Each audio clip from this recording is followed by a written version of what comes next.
economista-chefe do Itaú, maior banco privado do Brasil, cobra a volta do teto de gastos como medida essencial para a queda de juros. A expectativa de Mário Mesquita se contrapõe à realidade do governo. Assunto, claro, para o nosso querido analista político Guilherme Fiuza. Boa tarde, Fiuza. Sempre um prazer recebê-lo aqui no nosso Jornal da Oeste. Seja bem-vindo. Oi, Geise, boa tarde à sua audiência. Eu vou falar só rapidamente o óbvio aqui sobre o assunto anterior, que é assustador, né?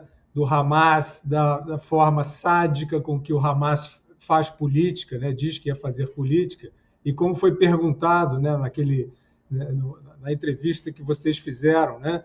Onde é que está o repúdio do governo brasileiro, de pessoas, artistas, jornalistas, etc., que se dizem simpatizantes da causa palestina e, eventualmente, até do Hamas? Onde é que está o repúdio, né, dessas pessoas todas a essa atrocidade, a esse sadismo manifesto que o Hamas pratica e que a gente, aparentemente, aqui no Brasil e em outros lugares também, mas aqui no Brasil, vê uma certa anestesia, né, para não dizer um cinismo em relação a essa desumanidade. Mas vamos aí ao nosso assunto.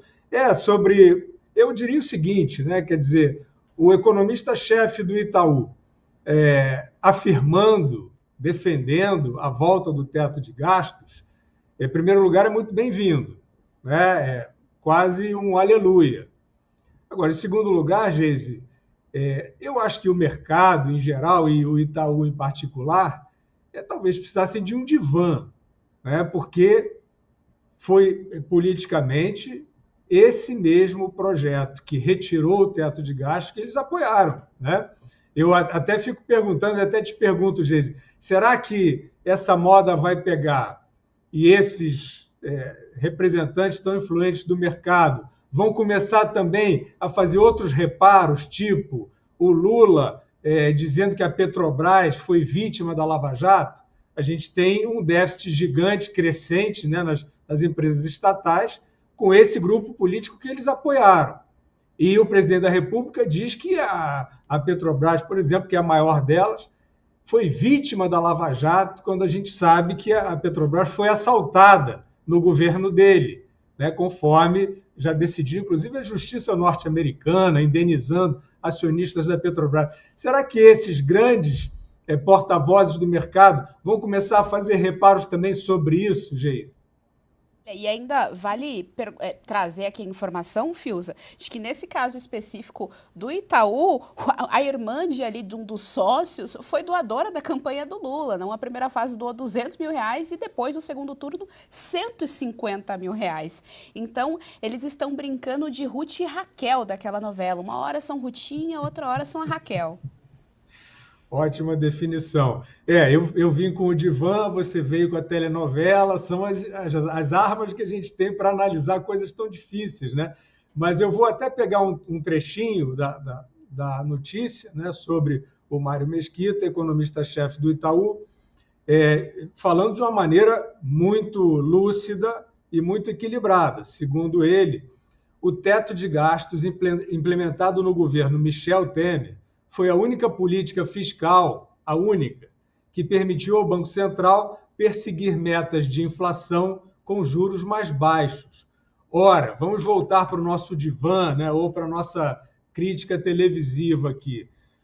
O Itaú, esse período que está sendo assinalado pelo economista-chefe como um período da instituição desse teto, né, que é tão desejável, agora sabemos que o Itaú também acha. Nesse período, de novo, o Itaú e outros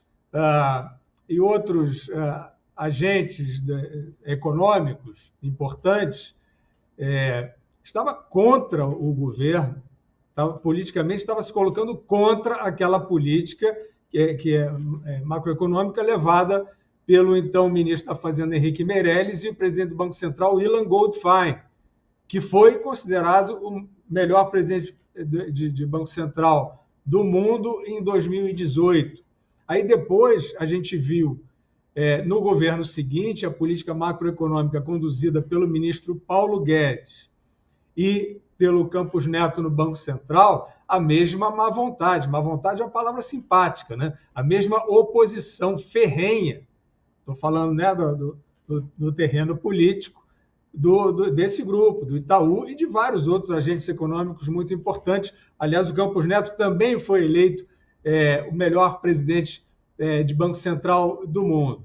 Aí a gente vê, então, chegar finalmente a eleição de 2022, onde vai lá o Itaú e desaprova, né, na sua escolha, até na sua recomendação de voto, isso aí tudo que o Mário Mesquita está dizendo agora que é o certo a fazer. Eu vou ler mais um trechinho da notícia que é muito interessante, é uma boa notícia.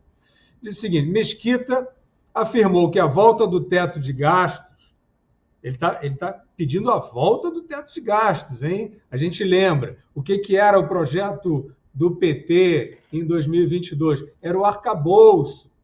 E aí essa imprensa amiga e todos esses agentes econômicos que não sei para onde eles levaram as suas convicções, dizendo o arcabouço do Haddad, etc. Agora ele está falando, Mesquita afirmou que a volta do teto de gastos pode alinhar a taxa de juros brasileira aos padrões internacionais.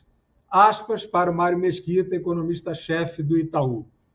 Se o governo quer uma taxa de juros mais próxima de outros países, é preciso voltar o teto de gastos.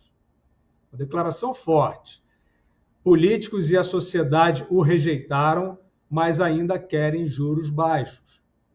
Então, nós de repente descobrimos, para mim é de repente, eu não sei se isso já vinha sendo falado de uma maneira mais sutil ou mais discreta, mas para mim é de repente, porque o que eu via até aqui no debate, vários desses economistas ilustres, ilustrando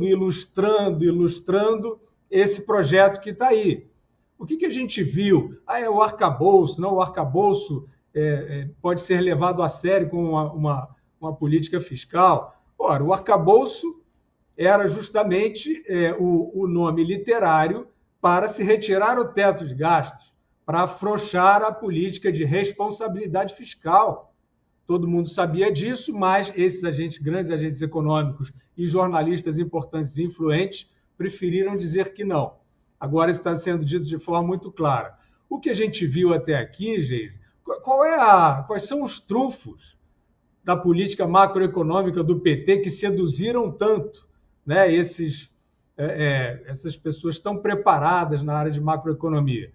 O Fernando Haddad tocando violão na emissora de TV, e recentemente a gente viu o Caetano Veloso dizendo o que significa, fazendo uma leitura, né, do que significa a ata do Copom, e por aí vai, né? Assim, uma atrás da outra, medidas espetaculosas, né? O Lula colocando o Banco Central como inimigo do Brasil.